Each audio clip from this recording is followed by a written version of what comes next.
Hello there, my name is Dan and today we'll talk about how I'm creating my home studio. During the process there was a lot I couldn't record due to having other people with me that I didn't want to bother. First thing was to make the base structure and put the walls and floor up. The walls and roof are made of sandwich plate and the flooring is maritime plywood, which helps a lot with humidity from the earth underneath. Even though it's lifted from the ground around 30 centimeters and has a layer of rock covering the whole base. At this stage I was focused on the rest of the house, so this room was a storage unit for all of the construction gear. Once the house got a bit more under control and I had all the wiring in the right places, I got some contractors to do the drywall part, and it's here that most of the problems start since a few mistakes were made. The drywall frames were filled with rock wool to help with humidity, temperature and sound absorption. This would also help reduce the amount of sound that was going in or out. After this, they put up the walls, leaving the holes for the electric outlets, and applied the mass to make it one solid wall.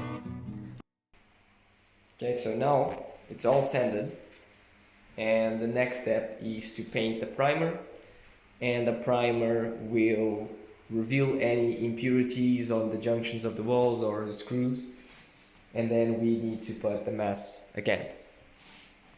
After the contractors were done, it was up to me to paint the primer and fix the impurities, for example some grains of sand or little rocks that don't allow the mass to stay uniform, or small cracks that may appear during the sanding. It was a bit of a lengthy process since I don't know much about painting, but once I got the hang of it, things started getting into shape. After all this wall work, I decided I had to make two improvements. First, I needed my roof to be isolated like the walls, since the rain noise was a bit too loud inside. And second, I needed a window or I would suffocate inside due to how dark and stuffy it is in there. Now that I had the structure all the way done, it was time to apply the flooring. But before I could do that, I had to clear all the rubbish and sand to install the floor. Any little bumps on the floor could make the next layer uneven and cause problems later. This also meant scraping any mass or paint that fell on this layer, so on my knees I went to scrape all I could see. Once this was all done, I applied a layer of decibel reducing floor isolation, since it was better for audio production. And on top of that, I used laminated wood flooring of a heavier grade so it would withstand the drum kick and vibrations without cracking. Studio is lower than the house itself, so I had to come up with a step in order to avoid the big jump. I got some wood on a local shop and started figuring it out. Once I had it measured, I cut it into 6 blocks and made my test. I used silicone style nail glue in between each of the pieces and pressured them together for a while to minimize the gaps and allow maximum spread within the wood. I used some parts of the floor and baseboard to make a cover for the step, and since it was the same material, it looked like it was a part of the floor. Painting was going to be the hardest part, since it's the finishing and if I mess it up, everything gets screwed.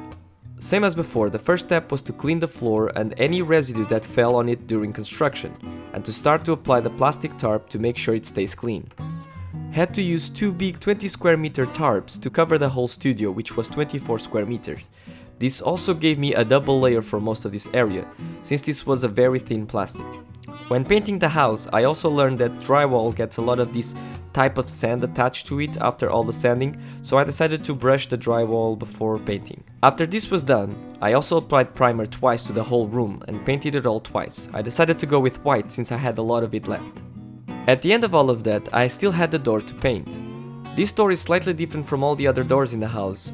However, all doors and frames in the house are black. So as with everything else I painted, primer and then painted, with a wood specific primer and a gloss black ink.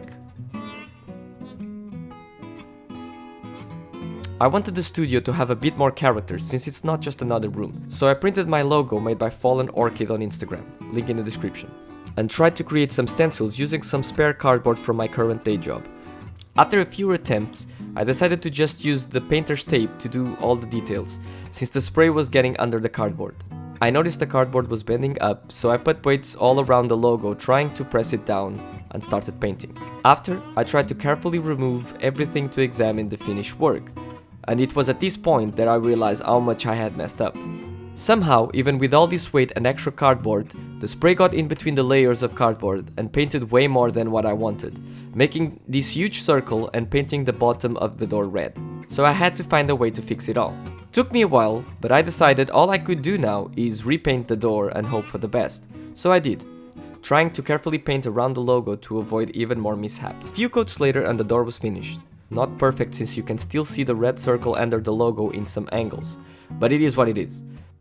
I then proceeded to install the door mechanism and remove all the painter's tape from the hinges.